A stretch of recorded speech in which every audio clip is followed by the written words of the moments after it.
अकोले तालुक्यातून एक धक्कादायक बातमी समोर येत आहे। अकोले तालुक्याच्या खिरविरे, चंद्रगिरवाडी, पाडोसी, एकदरे या प्रमुख गावात काल रात्री 2 ते 2:30च्या दरम्यान 8 ते 9 ठिकाणी जबरी चोऱ्या झाल्या असून एकट्या खिरविरे या मोठ्या गावात तब्बल 5 ठिकाणी जबरी चोऱ्या करण्यात आल्याची माहिती स्थानिकांनी दिली आहे। या चोरांमुळे खिरविरे आणि परिसरातील ग्रामस्थ भयभीत झाले असून संबंधित चोरांना तात्काळ अटक व्हावी अशी मागणी ग्रामस्थांनी केली आहे।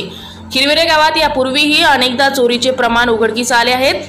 यापूर्वी गावातील मंदिराच्या दानपेट्या फोडून हजारो रुपये रोख व दागिन्यांच्या चोऱ्या झाल्या होत्या, परंतु सदर चोऱ्यांचा पोलीस प्रशासनाकडून कोणताही तपास झाला नाही आणि त्यावर कुठलीही कारवाई होऊन आरोपींना अटक झाल्याचे ऐकवितात नाही। फक्त वरवरच्या कारवाया होत आहे, ज्यामुळे पोलीस प्रशासनाच्या या कामगिरीवर ग्रामस्थ असमाधानी आहेत। आता नुकत्याच झालेल्या चोऱ्यांमधील आरोपींना तात्काळ अटक करावी, तसेच चोऱ्यांचे मूळ कारण म्हणजे गावात सुरू असलेले अवैध दारूधंदे बंद व्हावे, अन्यथा मोठे आंदोलन उभे करण्यात येणार असल्याचा इशारा खिरविरे गावचे सरपंच गणपरे तसेच सामाजिक कार्यकर्ते प्रकाशजी पराड यांनी दिला आहे।